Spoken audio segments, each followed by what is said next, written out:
Si une société ne défend pas ses enfants, alors elle est amenée à péricliter, elle est amenée à disparaître. Vous pensez bien que les laboratoires qui vendent des embryons se font des oreilles en or. Hein. Sur la PMA, la GPA et toutes ces luttes-là, il faut comprendre que toutes les luttes de résistance moyenne pour essayer de réfréner le processus n'aboutiront à rien. Mettons-nous dans la bataille et c'est le seul moyen de résister. Car celui qui ne résiste pas ne tient pas face au courant qui aujourd'hui emporte tout sur son passage.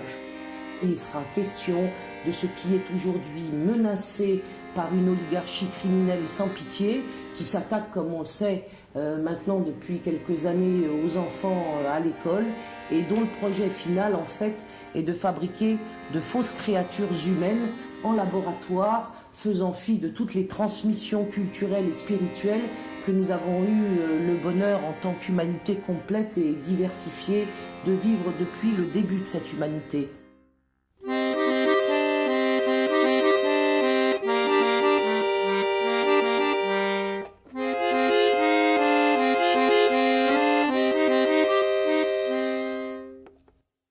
En 2013, une loi abolissait le prestige spirituel du mariage proprement dit.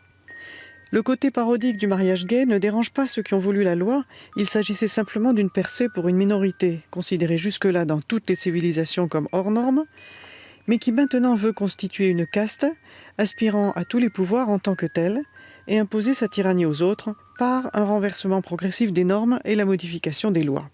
Il n'y a pas eu de mouvement populaire, même si on sait qu'il y a des difficultés par rapport au phénomène de l'adoption en France.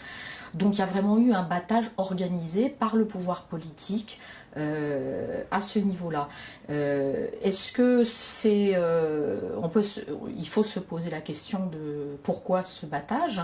Je pense qu'il y a plusieurs niveaux. Il y a dans un premier niveau de lecture certainement une méthode de diversion.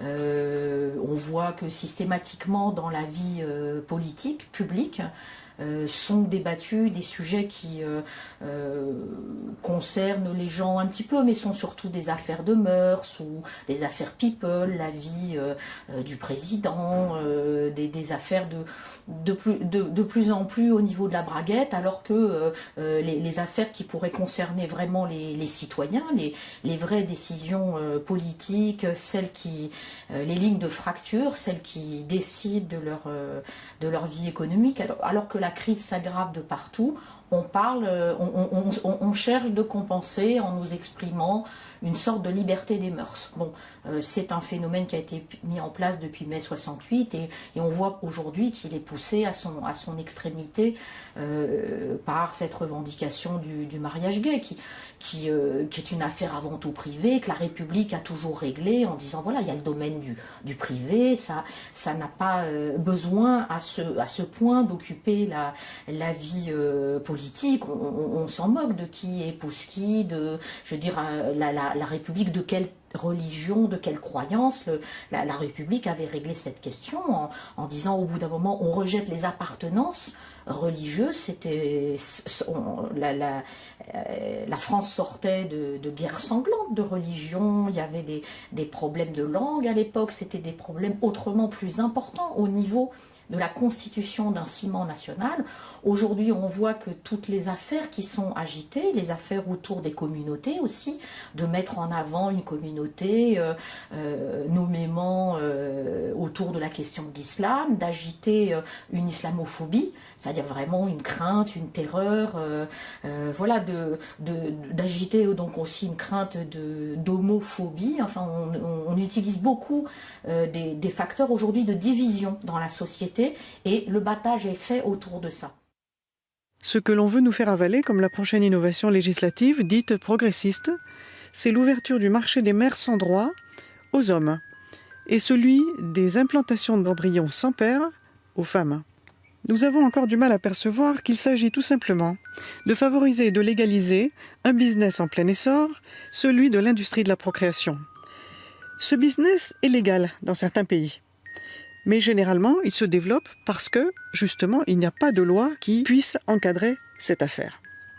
Pour prendre conscience de l'ampleur mondiale du projet, Il faut d'abord connaître l'accroissement terrifiant de la demande. Un couple sur 7 n'arrive pas à faire un enfant naturellement dans nos pays. Et 16% des couples ont recours à l'assistance médicale, supposant extraction d'ovocytes, insémination artificielle et enfin réimplantation d'embryons. Il y a une omerta sur la plupart des questions que vous avez à me poser. Ça, c'est indiscutable. Les stérilités sont devenues massives, d'où pour un certain nombre de personnes, la nécessité de faire appel à toutes sortes de moyens pour essayer d'avoir un enfant. Pourquoi la stérilité progresse? Il y a beaucoup de raisons, mais la raison principale, c'est évidemment le fait que nous sommes en train de modifier le bioéquilibre de la nature. On est en train de détruire l'équilibre de la nature. Pourquoi et comment?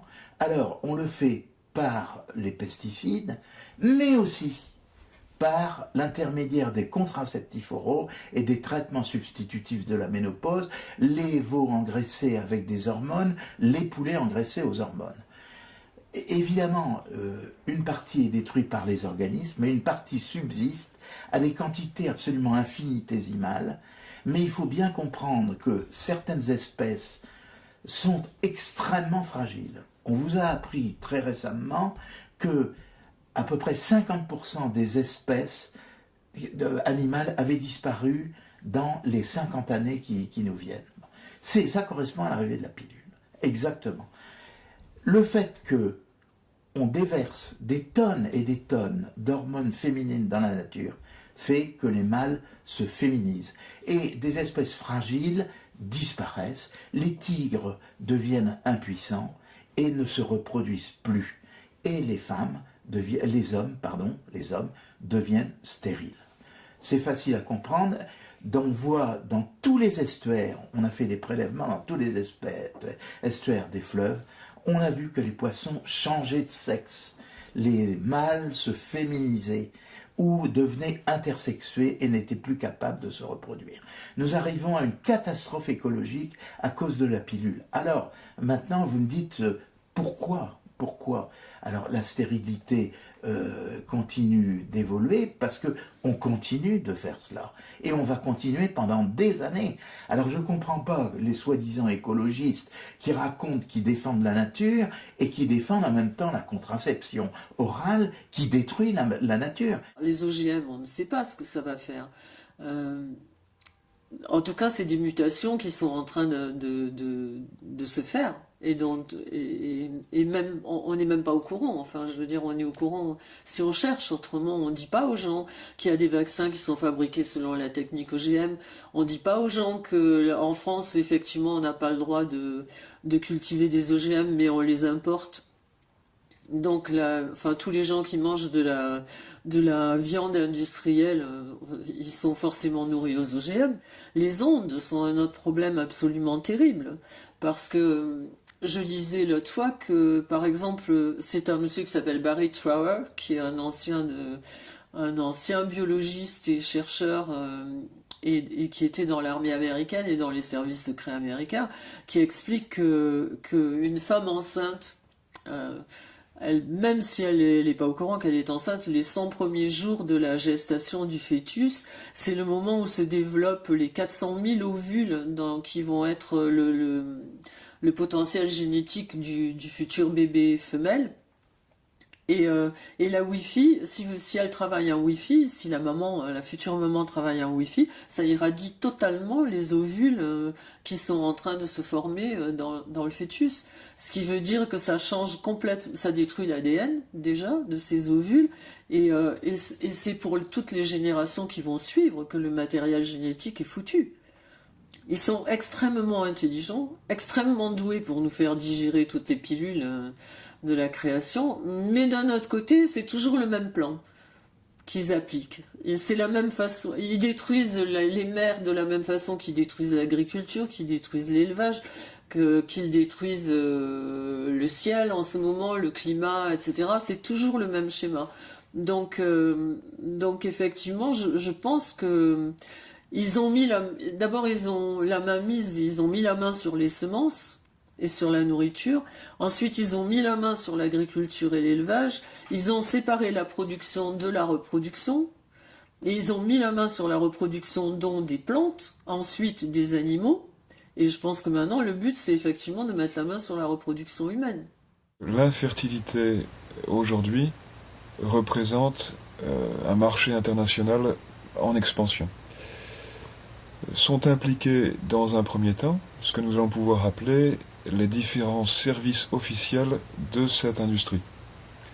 Alors ça va recouvrir, en gros, les cliniques de fertilité, les banques de sperme, les programmes de GPA, et puis les fameuses usines à bébés, comme on a vu en Inde. Car l'Inde n'a pas de limite. Pour multiplier ses chances de réussite, le docteur Bakshi propose plusieurs mères porteuses à ses patients. Et chacune d'entre elles peut accueillir jusqu'à 5 embryons. Tout cela pour 20 000 €, soit 5 fois moins cher que ce qui se pratique partout ailleurs dans le monde. Reka porte le bébé d'un couple d'Australiens. Si l'accouchement se passe bien, la jeune femme touchera près de 2 000 €, 3 fois le salaire moyen indien sur une année. L'infertilité représente une machine à générer du profit. Vous avez dans une étude récente, pour les seuls États-Unis, l'information qui nous est donnée, à savoir que le marché de l'infertilité représente annuellement 4 milliards de dollars. 2 milliards de ce total sont consacrés à la seule fécondation in vitro. Vous avez plus de 500 000 bébés annuellement produits aux États-Unis par l'intermédiaire de ce qu'on appelle la technologie de reproduction assistée. La demande dans ce domaine est en croissance continue, ce qui va s'expliquer en grande partie parce que de nombreuses femmes tout à fait fertiles vont choisir de retarder leur maternité de leur propre aveu, essentiellement pour des raisons de carrière. En fait, ils ont commencé à parler du mariage gay. Personnellement, je pense qu'ils en ont rien à foutre du mariage gay. Ils en ont rien à foutre des hétéros. Je vois pas pourquoi ils en auraient quelque chose à foutre des gays. Je pense que c'est simplement une façon d'amener la GPA. La GPA, avec la manipulation génétique, ça permet de fabriquer des êtres humains qui ont le profil dont ils ont besoin. Parce qu'en fait, je pense qu'on embête beaucoup ces gens-là. On veut vivre, on veut avoir de l'argent, on veut avoir des loisirs. Eux, ce qu'ils veulent, c'est en fait les élites d'un côté et les esclaves de l'autre. Comme pour toute nouvelle activité capitaliste cherchant à s'implanter sur un territoire, le baby business doit d'abord détruire, piétiner, éradiquer ce qui existait, dans le cas particulier, les traditions spirituelles et familiales qui ont jusqu'à présent encadré la venue au monde des enfants.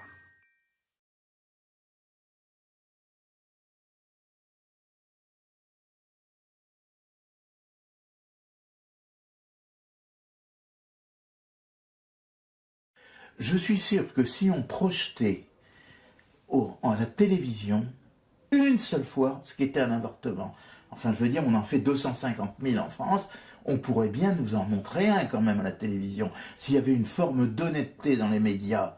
Mais non, mais tous ces gens-là sont couverts par les politiques qui eux-mêmes sont couverts par les laboratoires ou sont aidés par les laboratoires financièrement d'une manière ou d'une autre, ou plus exactement achetés ou subvertis. Bon, alors c'est facile à comprendre. Alors la question que vous me posez sur les conséquences de l'avortement, elles sont effroyables. Enfin, je veux dire, sur la psychologie, tous les études qui sont faites voient une relation directe entre les avortements et le taux de suicide des femmes. C'est connu, c'est archi connu, mais on ne va pas vous en parler. Il y a des méta-études, c'est-à-dire des études qui rassemblent des quantités d'études elles-mêmes qui vont toutes dans le même sens. Alors quant à le suicide ou les dépressions nerveuses, on nous le cache délibérément.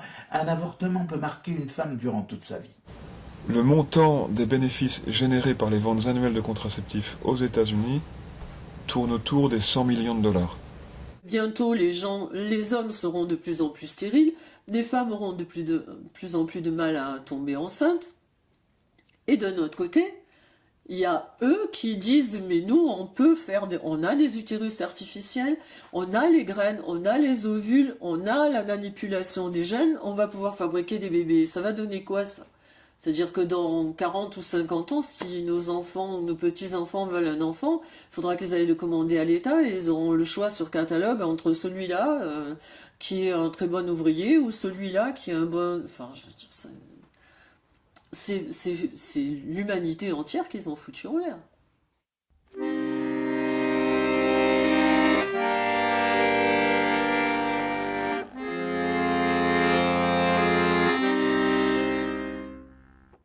Depuis une dizaine d'années aux seuls États-Unis, en moyenne annuelle, les avortements chirurgicaux, donc sans rien dire, puisqu'on ne le peut pas, des avortements médicamenteux, tournent autour d'un peu plus d'1 million. Vous avez 450 millions de dollars dépensés chaque année pour les seuls avortements de premier trimestre. Le coût annuel des avortements tardifs, donc de deuxième et troisième trimestre, s'élève à près de 400 millions de dollars. Autrement dit, chaque année aux seuls États-Unis, l'industrie de l'avortement engrange quelques 850 millions de dollars sur le sang des enfants conçus. Si vous ajoutez à cela les subventions et contrats gouvernementaux alloués aux fournisseurs de l'avortement, le montant annuel de l'industrie américaine de l'avortement dépasse allègrement le milliard. Nous pouvons donc conclure qu'effectivement l'avortement en tant que tel représente une activité colossalement lucrative. La commercialisation des organes de bébés avortés. Alors on peut, entre autres exemples, prendre celui de l'industrie de la maladie virale. La chose a été délibérément cachée au grand public jusque très récemment. Mais le fait est que la plupart des vaccins dispensés aujourd'hui à travers le monde, donc des vaccins les plus courants, contre les hépatites A et B, contre la varicelle, contre la grippe aviaire, sont élaborés à partir d'organes de fœtus humains avortés. La cabale pharmaceutique mondialiste soutient que les cellules animales ne sont pas aussi fiables, que les cellules humaines diploïdes seraient les seules à faire l'affaire. Alors une contradiction patente devrait ici nous alerter. En effet, d'où proviennent ces cellules ? Réponse élémentaire, nécessairement d'êtres humains. Donc d'un côté, l'avortement ne peut se justifier comme procédure moralement neutre qu'à condition de démontrer qu'il ne consiste pas en l'élimination d'êtres humains innocents conçus. Donc que les fœtus ne sont pas humains. De l'autre côté, la création de vaccins à partir de lignées cellulaires humaines présuppose la dérivation de celles-ci à partir d'organes sources humains, en l'occurrence d'organes fœtaux humains. Nous avons donc ici un problème élémentaire d'application du principe logique du tiers exclu. Si les fœtus ne sont pas des êtres humains, nous pouvons alors en conclure que l'avortement est une activité moralement neutre. Mais si les fœtus ne sont pas des êtres humains, comment alors justifier leur utilisation comme source de cellules dites humaines à l'intérieur du processus d'élaboration de vaccins? C'est ou l'un ou l'autre. Normalement, actuellement, la GPA est interdite. Or, on a cité tout récemment le cas d'un courtier, voilà, qui faisait de la propagande pour la grossesse pour autrui, GPA, en toute innocence et en toute illégalité. Y a-t-il des laboratoires clandestins, illégaux, spécialisés en PRA? Bien sûr, alors ça, c'est l'Extrême-Orient qui nous amène ça. Essentiellement, effectivement, il y a des pays comme la Thaïlande, beaucoup les Indes par exemple, qui font ça de manière plus ou moins clandestine. Oui, oui.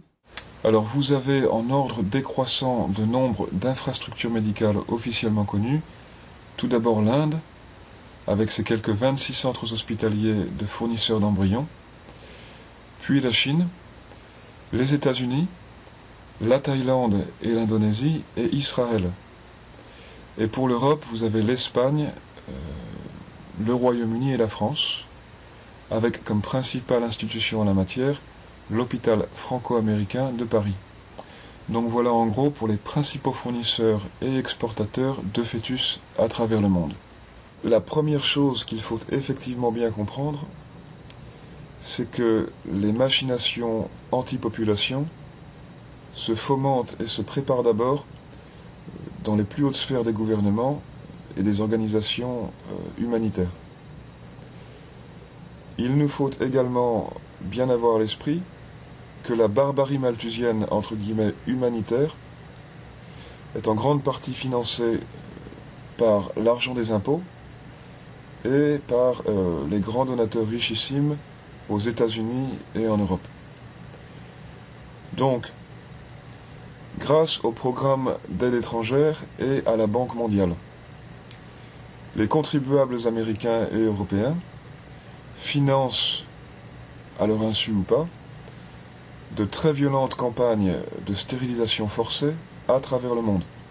Il convient enfin de noter que l'UNICEF profite des catastrophes touchant les pays les plus pauvres pour aller initier des programmes de vaccination en masse. Il y a 2 exemples récents. Le premier aux Philippines, où après le passage du dernier typhon qui dévasta Tacloban et les régions voisines, c'était en novembre 2013, l'UNICEF lança un programme de vaccination de masse avec la distribution de quelques 800 000 doses de vaccins oraux anti-polio. Ce, en dépit du fait qu'aucun cas de polio n'avait été déclaré aux Philippines depuis 1993. Les personnes ainsi vaccinées vont recycler le virus dans les systèmes d'égout, ce qui provoquera finalement la maladie réelle que le vaccin est censé prévenir. Donc c'est toujours la même logique de l'inversion, la même logique du cheval de Troie malthusien à faux visage humanitaire. Même chose également en 2013 avec les 2 millions de doses de vaccins anti-polio achetés par l'UNICEF pour imposer aux réfugiés syriens en Jordanie une opération vaccination de masse similaire à celle des Philippines. On n'avait pas vu de cas de polio en Syrie depuis 1999. Après la vaccination de masse, les cas de polio commencèrent à réapparaître parmi les réfugiés syriens qui retournèrent au pays l'année dernière. Les scientifiques, si vous voulez, ne réfléchissent pas. Ils font ce qu'on leur dit. Donc il y a la loi. Il y a la loi. Je me souviens d'un débat qui avait eu lieu entre Farida Belgoul et puis un député socialiste ou une femme députée socialiste. Et à un moment, elle a dit la culture, je ne sais pas ce que c'est. La culture, je ne sais pas ce que c'est. Je ne connais que la loi. Voilà. Donc à partir du moment où on est dans la loi, dans le cadre de la loi, bien, on fait. Bon. Mais c'est le refus de l'échec qui fait que, ah ben oui, en France, on a le droit de faire 3 fécondations in vitro, si ça ne marche pas, on doit s'arrêter. On continue. Ou une femme qui a 43 ans, 44 ans, qui ne peut plus procréer.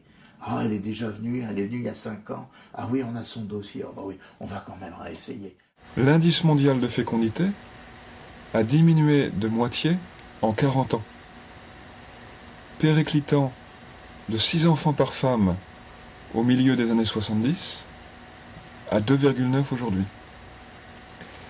La natalité est donc en chute libre à travers le monde.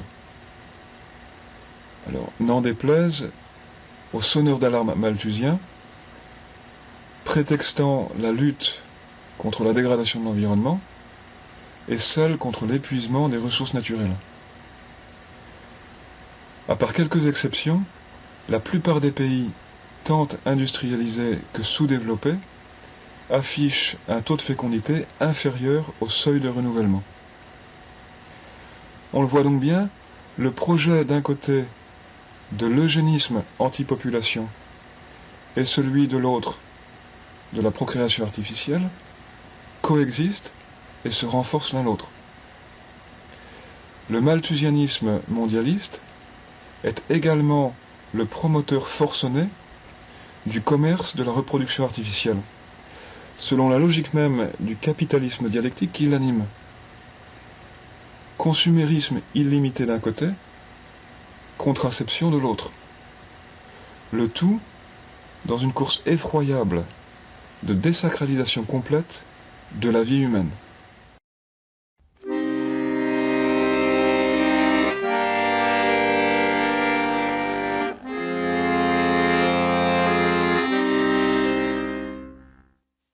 L'adoption internationale, très à la mode jusqu'à ces dernières années, est un fiasco.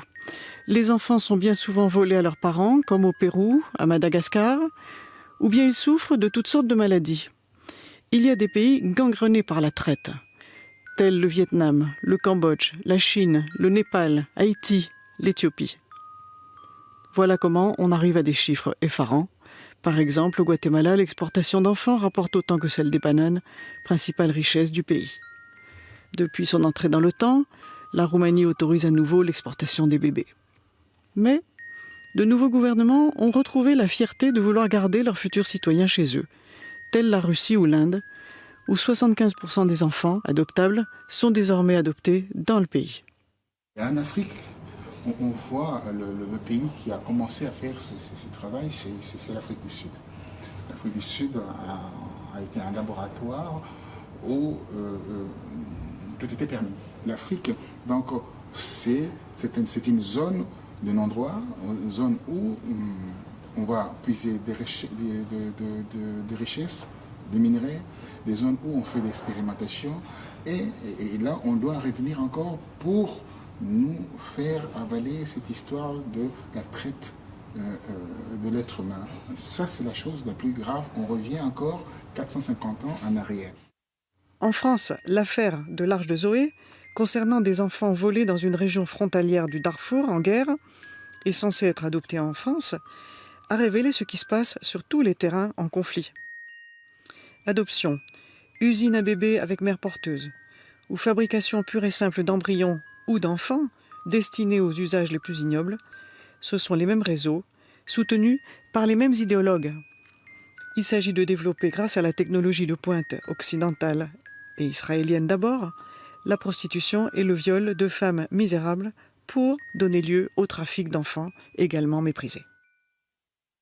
L'histoire qu'on a vue au Tchad, l'Arche de Zoé, ça montre quoi? C'est vraiment un laboratoire à ciel ouvert où on peut aller chercher sa marchandise sans craindre quoi que ce soit, parce qu'il y a la connivence, il y a la complicité des autorités qui en leur donnant une somme, et ils ferment les yeux, comme j'avais expliqué, le service de renseignement de la RDC, le service, la DGM, donc la Direction Générale de l'Immigration, qui travaille pour permettre à ces Libanais qui viennent en RDC, en Côte d'Ivoire, sortir des femmes et créer, vous savez, la pornographie dans sa grande bestialité fabriquée par des Libanais.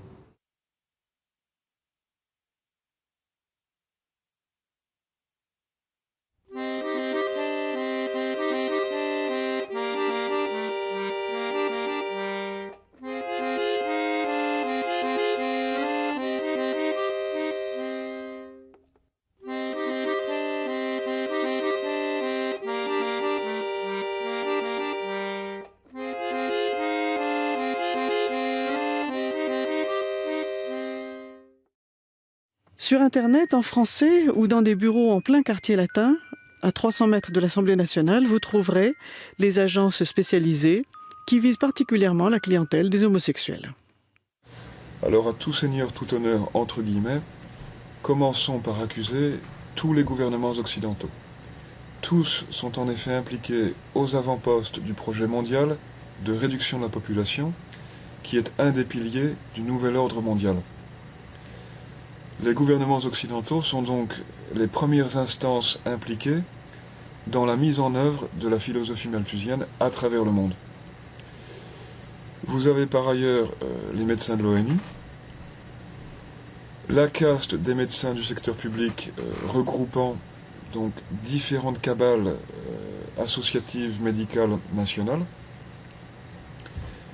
la Fondation Rockefeller, la Fondation des Gates, la Fondation des Nations Unies. Vous avez encore le réseau de fondations créé par le philanthrope milliardaire George Soros. Vous avez la Banque mondiale, l'Organisation mondiale de la santé, le Fonds des Nations Unies pour la population, l'UNESCO, l'Alliance globale pour les vaccins et l'immunisation, le Conseil de la population, l'Agence américaine pour le développement international. Vous avez encore Médecins sans frontières, l'Association internationale des fabricants de produits pharmaceutiques. Vous avez la Fédération européenne des associations et des industries pharmaceutiques. Et puis on pourrait encore citer le Consortium pour la fièvre hémorragique virale. Mais évidemment, la liste continue. Cette GPA est l'accomplissement technique qui a été anticipé par tout un ensemble d'écrivains et accomplissement d'une modification morale et sociale qui avait elle-même été anticipée aussi par tout un ensemble d'écrivains qui ont bien vu les crises familiales ou la crise du modèle familial que constituait l'arrivée notamment de la norme argent, de la valeur argent, qui permet donc de marchandiser les rapports sociaux et donc les rapports familiaux aujourd'hui. La possibilité technique du bébé éprouvette ne mène pas à cet accomplissement de la maternité de femmes qui seraient frappées par le destin, mais il sert en réalité, il servira surtout à une industrialisation de la production des enfants telle que l'a anticipé de manière extraordinairement frappante Aldous Huxley dans Le meilleur des mondes. L'époque est tout à fait particulière, mais cela n'a rien d'original. Je veux dire, c'est depuis les droits de l'homme et du citoyen de la Révolution française, c'est une roue qui a tout écrasé sur son passage. C'est-à-dire qu'on est véritablement passé, je crois que c'est Marx qui disait ça, qui disait que le monde à partir de maintenant n'est plus à contempler, mais il est à transformer. Donc on est dans cette dynamique-là qui depuis 200 ans écrase tout, comme je le dis. L'homme se retrouve isolé, il se retrouve seul, il n'est plus membre d'une société. Les droits de l'homme, voilà. Alors, on en arrive ensuite aux droits des minorités. Voilà, c'est ce qui se déroule, c'est ce qui se passe sous nos yeux. Alors la terminologie est nouvelle, le mode d'action est nouveau, mais tout ça était déjà en germe dans l'esprit des encyclopédistes et des acteurs de la Révolution française. J'ai souvent pour habitude de rappeler cette formule de Marx à propos de Marie Shelley. Marie Shelley, donc, à la fin du XIXe siècle, avait produit ce fameux Frankenstein que beaucoup de gens ont vu à distance comme une épopée romanesque un peu noire. Marx l'avait annoté, lu et relu, et il y voyait quelque chose de radicalement préfiguratif de l'ordre de l'inhumanisation capitalistique achevée. Et l'ordre de l'inhumanité capitalistique achevée, il est de deux styles. Il est à la fois de l'ordre de l'émotion et de l'ordre de l'organique. Quand vous parlez des malformations du cœur, on est dans l'organique, mais effectivement, on ne peut pas créer un être humain de naturalité achevée vraie dans une éprouvette.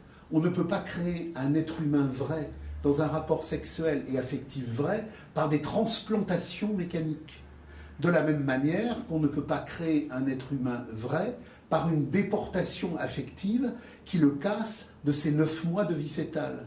Donc, ce qu'il faut bien comprendre dans la PMA, la GPA et dans toute cette orgie industrielle du capital, c'est qu'on va non seulement construire des monstres fonctionnels, avec des reins qui ne marcheront pas, avec des cœurs qui ne marcheront pas, avec des systèmes artériels qui ne marcheront pas, parce qu'on aura une mécanique éprouvette anti-humaine. C'est-à-dire des gens qui ont un QI de grenouille et qui en même temps ont soit des muscles de Terminator, soit sont très doués en informatique, soit enfin, je ne sais pas exactement ce qu'ils veulent fabriquer. Mais en tout cas, ça permet de fabriquer ce qu'ils veulent. Il y a aussi des pays où se sont ouvertes des usines à bébés, comme en Inde. La première usine y a ouvert en 2013 et le marché des mères porteuses y est estimé à 1 ou 2 milliards de dollars. C'est la demande des pays occidentaux qui explique ce boom au départ, mais ça se développe dans le monde entier. Il y a une grande demande dans les classes moyennes de beaucoup de pays. Cela n'est permis que par les nouvelles technologies d'extraction d'ovocytes et d'implantation d'embryons. C'est très récent. Actuellement, vous pouvez vous acheter un gosse pour moins de 20 000 $, dont moins de 8 000 pour la mère porteuse. Le Moyen-Orient, et plus précisément Israël, est à la pointe du supposé progrès. Et l'on veut nous faire croire que les enfants achetés comme des chiots et fabriqués en laboratoire comme des robots seront les enfants de vos rêves. Les Israélites, le peuple choisi à l'origine, avait une vocation bien particulière. Le bon Dieu, quand il donne une mission à quelqu'un, lui donne tout ce qu'il faut pour aller au bout de cette mission. Et ils avaient pour eux d'être des accélérateurs de l'histoire, des agitateurs en quelque sorte. Et tout cela devait être mis, évidemment, au service de la révélation nouvelle, au service de Jésus, le nouveau roi des Juifs et roi de l'univers, ni plus ni moins. Comme Jésus n'a pas été reconnu par un grand nombre d'Israélites, eh bien, ils ont conservé cette faculté d'accélérer les choses, d'accélérer les idées. Et c'est ce que nous pouvons constater aujourd'hui. C'est très ambivalent. Vous avez à la fois un mouvement d'accélération et qui fait que les idées mauvaises se propagent, et en même temps vous avez des juifs fidèles qui essayent de protéger la loi de Dieu et qui sont aussi outrés par tout ce qui se passe. La situation israélienne est très compliquée. Véritablement, il n'y a pas d'unité. On ne peut pas dire ça. Il y a d'un côté des juifs très religieux, il y a de l'autre côté un mouvement qui est issu du sionisme originel et qui est un mouvement athée. Je suis toujours très frappé quand on rencontre des juifs aujourd'hui qui ont participé à la création d'Israël, ce sont des juifs athées. Comme disait avec humour Woody Allen, Dieu n'existe pas, nous sommes son peuple élu. Il y a assurément un énorme trafic d'enfants à travers l'Afrique. Et la chose est bien protégée. Alors comprenne qui pourra, je n'en dis pas plus aujourd'hui. En 2011, scandale au Nigeria, des mères essentiellement adolescentes ont effectivement été forcées d'abandonner leurs bébés nouveau-nés, donc venus à terme, à des trafiquants d'enfants, donc pour les vendre. Ce qu'on ignore souvent dans cette histoire, c'est que l'opération fut organisée par l'intermédiaire d'une clinique collaborant avec des services internationaux pour l'adoption. Alors, d'après le témoignage des jeunes femmes rescapées, nous savons que les mères de petits garçons reçurent entre 180 et 200 $ pièce une fois l'opération de vente terminée. Quant aux mères de petites filles, elles reçurent entre 150 et 160 $ pièce. Donc nous avons là la valeur de la denrée humaine à l'état natal, selon les trafiquants de bébés nouveau-nés en Afrique.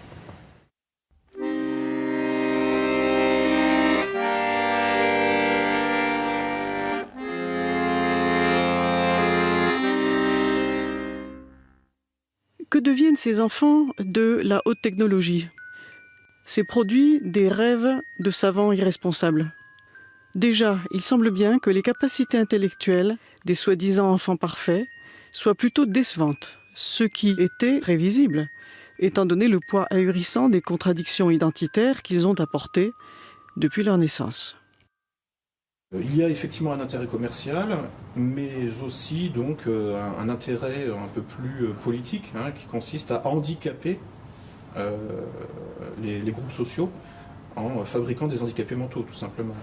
Par exemple, pour des gens qui se sont beaucoup intéressés à la science-fiction, il y a quand même des auteurs comme Isaac Asimov, beaucoup mis sur écran, mais là, au niveau de la production cinématographique, pour les gens qui s'intéressent à la science-fiction, aux utopies mauvaises, c'est-à-dire aux dystopies, les anticipations, etc., là, on a tout un ensemble de films qui vraiment permettent d'éveiller la conscience sur ce genre de choses.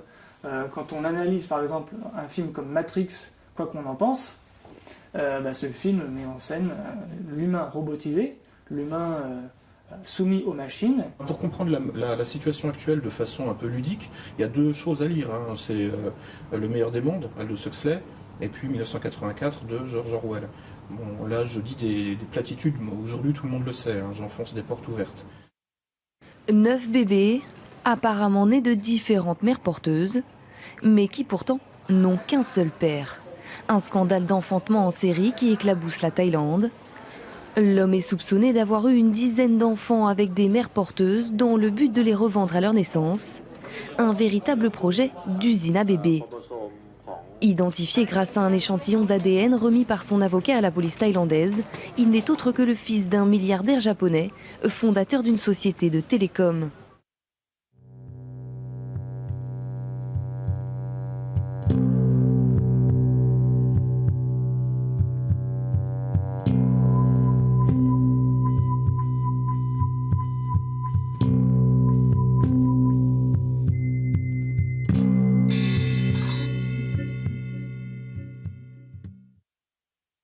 C'est la négation de la différence entre l'homme et l'animal, en quelque sorte. Entre l'homme et l'animal, il n'y a pas une différence de nature, mais de degré pour ces gens-là. Donc, ça a été d'ailleurs une question qui a été débattue. Les Israélites eux-mêmes la débattent et même la commentent. Cette question de est-ce que ceux qui ne sont pas juifs sont-ils des hommes ou entre les hommes et les animaux? Voilà, des questions qui sont débattues. Mais peut-être moins connues que cela, c'était déjà l'idée des révolutionnaires. L'homme de Voltaire est un homme qui est en fait de la chair à canon. Il est là pour servir une élite, c'est ça ce que voulaient les encyclopédistes. Donc cet homme-là n'a pas vraiment la nature profonde de l'homme. C'est quelque chose de terriblement élitiste que ce mouvement issu des Lumières. Donc bien sûr que la tentation qui est derrière, c'est de considérer l'homme comme un animal comme un autre. Toute l'histoire, depuis la Révolution française et les Lumières, en est une démonstration. Je vous rappelle la célèbre phrase de Napoléon qui disait concernant la conscription, j'ai autant de chair à canon, autant de matière conscriptible, disait-il. Donc ça voulait dire véritablement que l'homme n'est plus qu'une masse au même titre que des bovins ou que des animaux.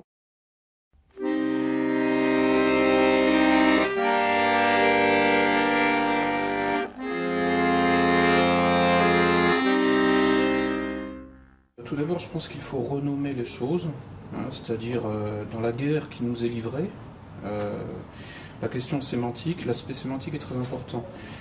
Moi, je pense que plutôt que de parler de GPA, il faut parler de prostitution utérine et utiliser ce terme à chaque fois.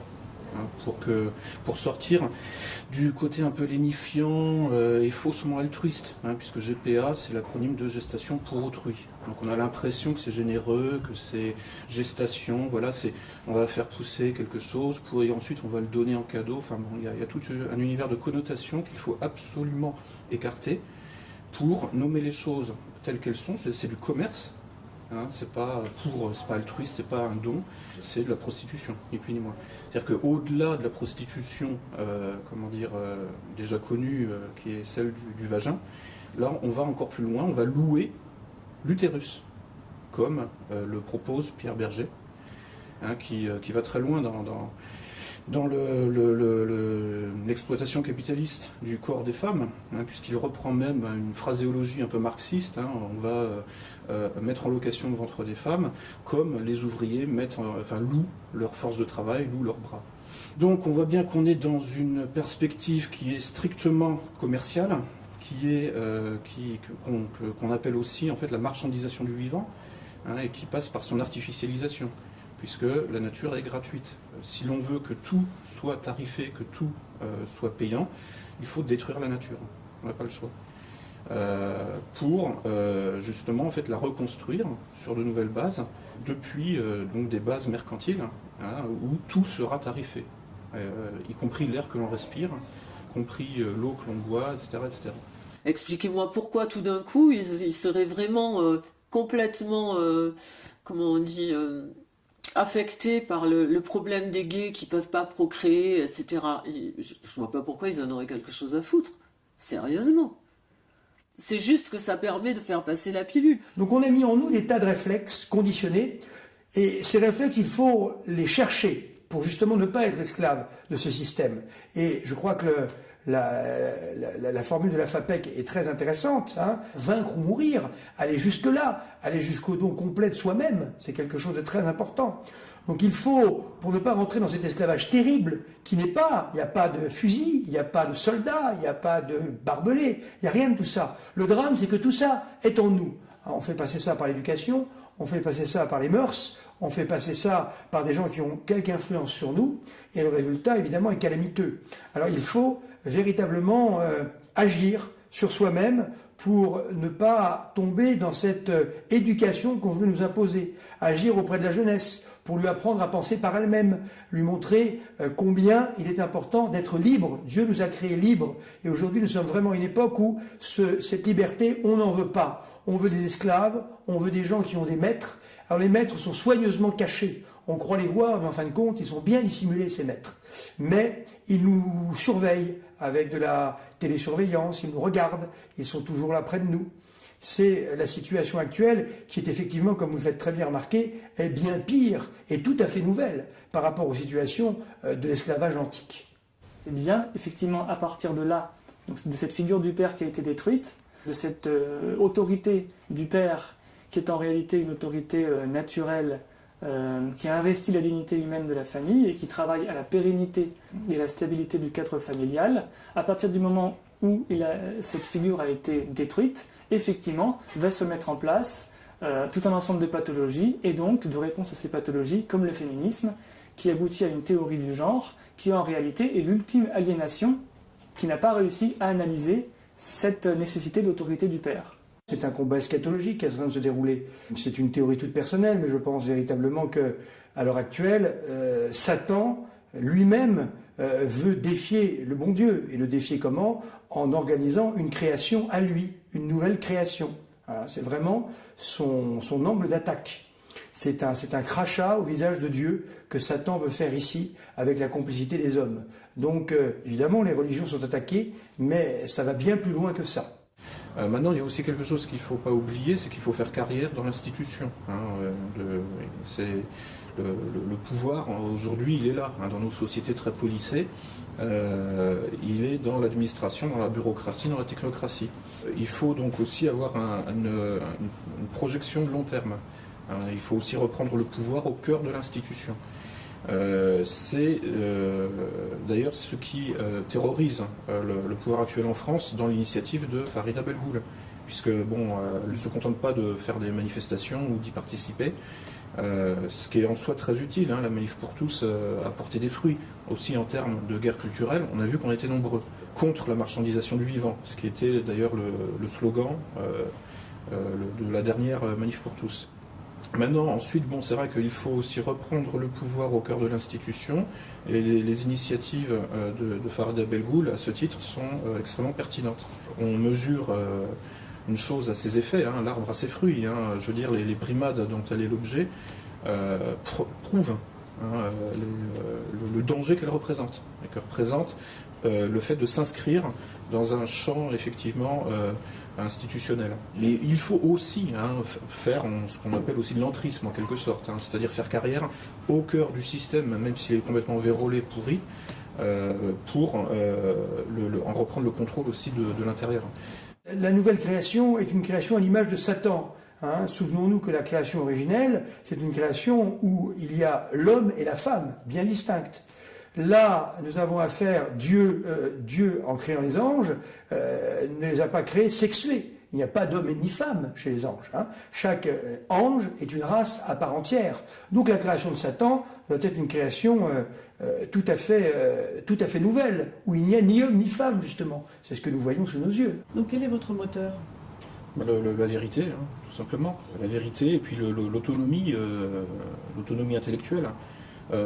George Orwell, je crois, a dit « La liberté, c'est la liberté de dire que 2 + 2 = 4 ». En fait, la liberté, c'est la liberté de dire la vérité.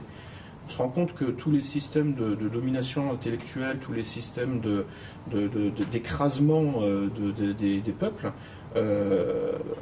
commencent par un mensonge inaugural. 2 + 2 = 5. Donc, ce qui me motive, c'est je ne supporte pas.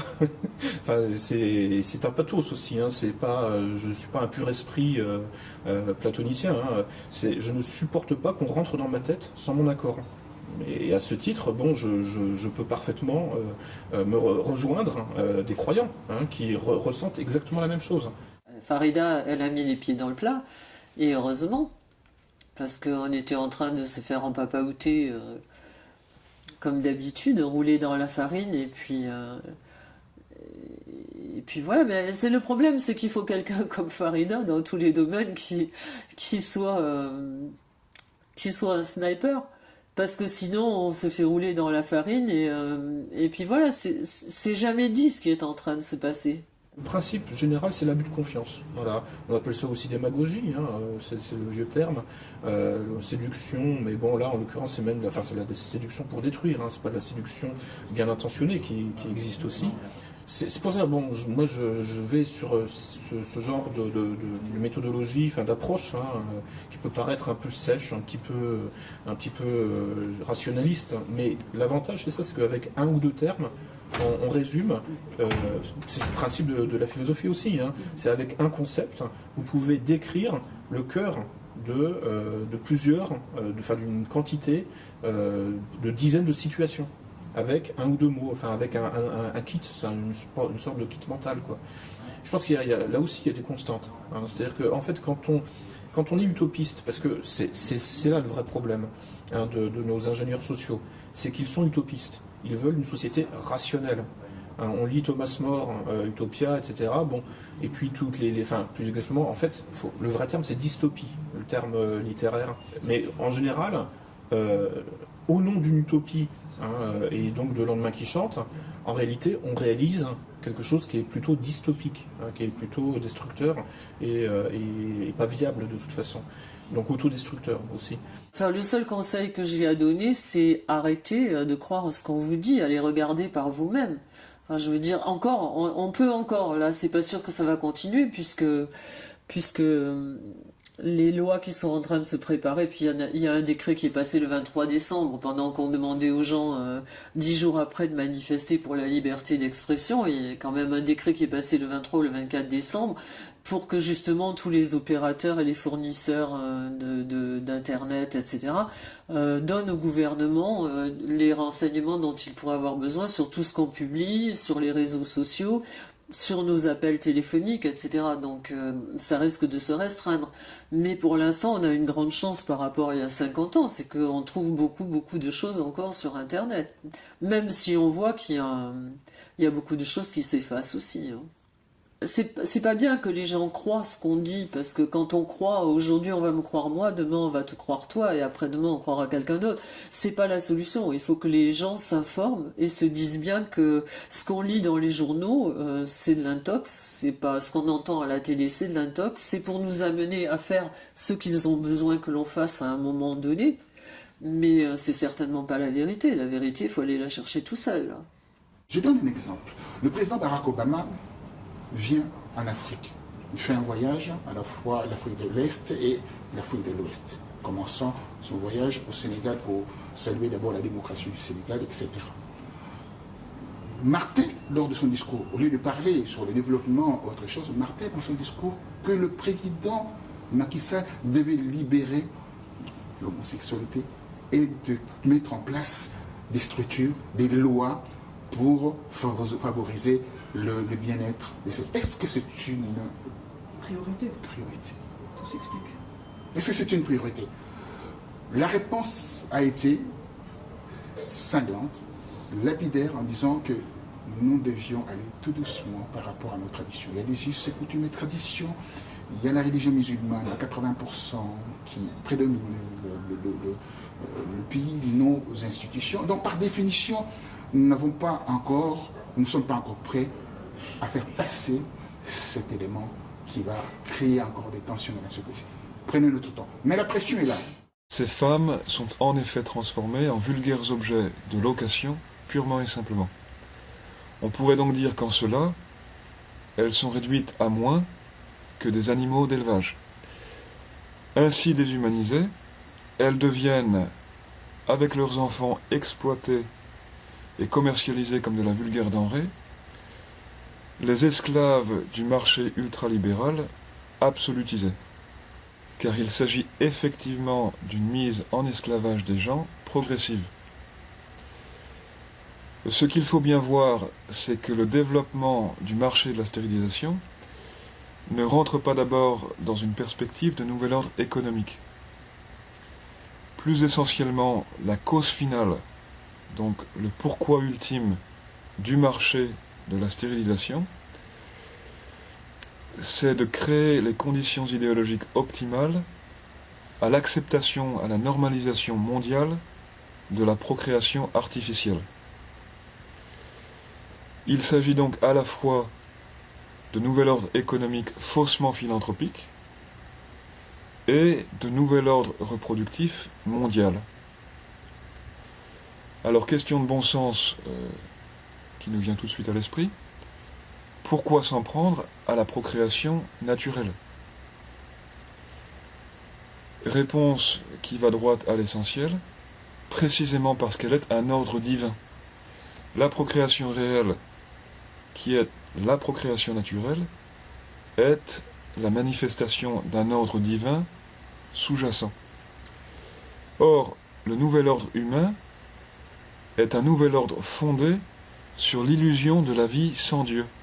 C'est surtout le bon sens qui me guide, parce que j'ai pas quand je démarre sur un sujet, je n'ai pas de connaissances particulières sur ce sujet. Juste, je pense que je suis quelqu'un d'un peu logique, qui n'a pas peur de rechercher pendant des heures et des heures.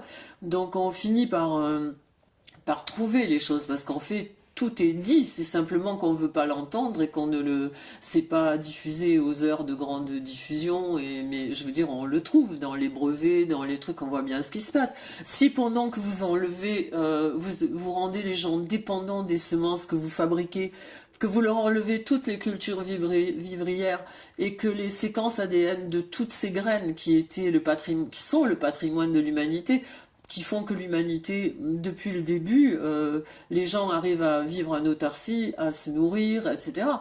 Si vous leur enlevez tout ce patrimoine et que d'un autre côté vous faites un coffre-fort en Alaska dans lequel vous mettez toutes les séquences ADN de ces graines que vous supprimez aux gens dans leur pays, c'est bien que vous avez une idée derrière la tête. C'est quand même pas un truc anodin d'aller voler les séquences ADN, enfin d'aller voler les plantes de tout le monde et de les mettre dans un coffre-fort dont vous seul avez la clé. Bien sûr qu'il faut informer le plus possible, il faut diffuser, mais avec humilité et sans prétention narcissique à croire que c'est ça qui est décisif.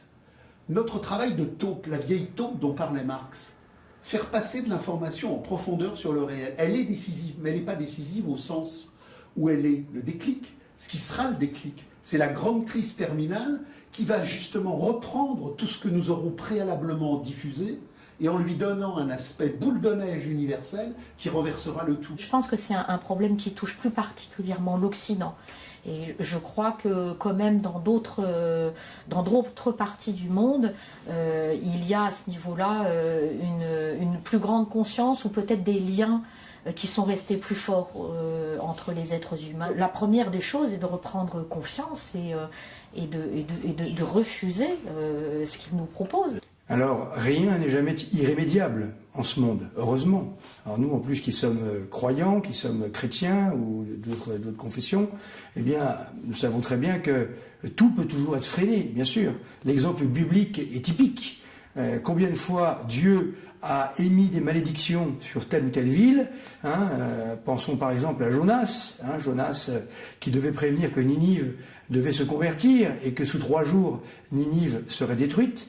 Eh bien, c'est le contraire qui s'est passé. Jonas est venu, Jonas a prêché à travers la ville, et tout le monde s'est converti, et la ville a été épargnée. Donc rien n'est jamais inéluctable.